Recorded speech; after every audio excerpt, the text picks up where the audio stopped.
So let's talk about how you can get rid of debt as quickly as possible.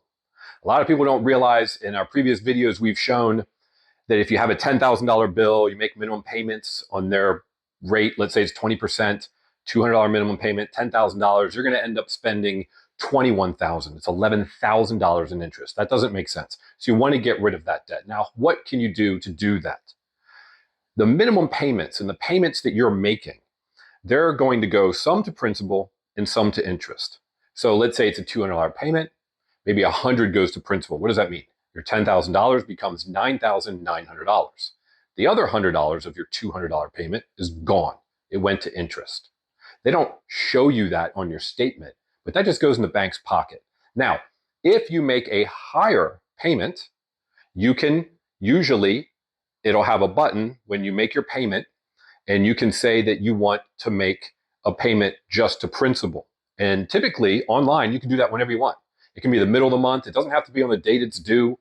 You can make your minimum payment whenever it's due, and then you can log in and during the month make additional payments of whatever you can. That money goes directly to principal, meaning the bank doesn't get a piece of that.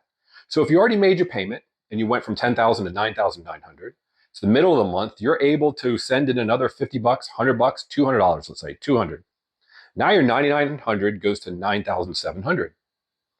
Now before, some went to principal and some was gone, but if it's going just to principal, it pays it down.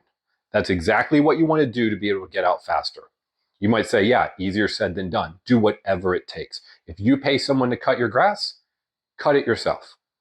If you pay someone to come clean your house, clean it yourself. I went through a time period where I had to make a lot of changes.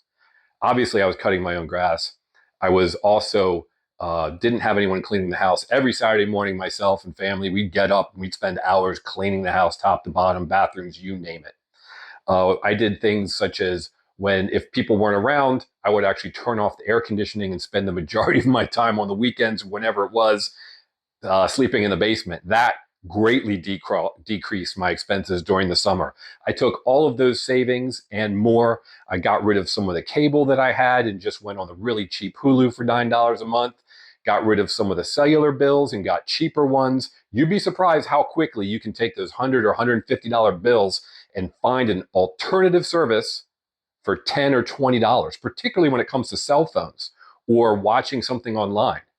You don't have to do this forever. The goal is to get rid of that credit card debt because you're wasting so much money on interest. So you take that additional amount that you've saved and you now send that in. You don't think it's going to make a dent. It makes a huge dent. If you're able to save $100 on your streaming services and maybe you save $100 or so on your cellular bill because you got a much cheaper service. You're just using a lot of places now. You can just hook into the Wi-Fi wherever you are. So you really don't need a lot of that cellular time. Then you can save on whatever else you might be spending on. If you can do it yourself, you could possibly quickly come up with a couple $100 a month. You put that to principal and you're going to pay off your bills way faster. Then that minimum monthly payment is gone. You can go back to those other services if you really wanted them and need them, or you just continue to pocket that money because you have lower monthly expenses. And then you're going to be able to start saving and investing and have a much brighter future.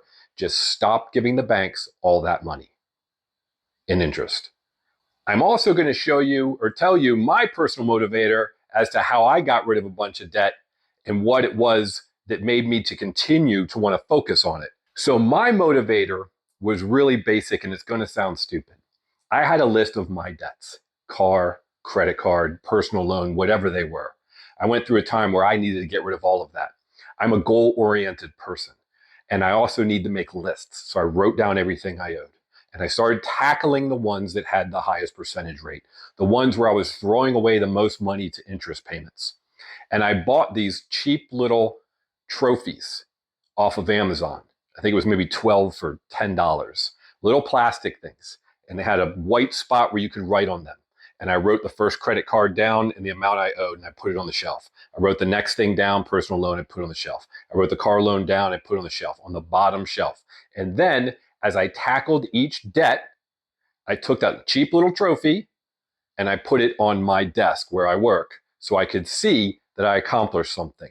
I'm a big believer in setting goals, writing them down. When you accomplish them, scratch them out, do something for yourself. Maybe go out to dinner, maybe whatever it may be that you enjoy doing, do something as a reward, and it will help motivate you, even if it's cheap little trophies. Whatever it takes to get you to focus, because whatever you focus on and you think about and you look at on a daily basis, those are the things you will actually put your time, your attention to, and those are the goals that ultimately you will meet. Good luck. Please subscribe so you don't miss any of the future videos. I'd really appreciate it if you smash the like button. And please look at what we've got in our get out of debt category of videos, as well as our which credit cards to use, not carrying a balance, use so that you can get rewards and points back. Let's flip this on the banks and get something in your pocket instead of theirs. I'd appreciate it. Thank you, and good luck on your journey.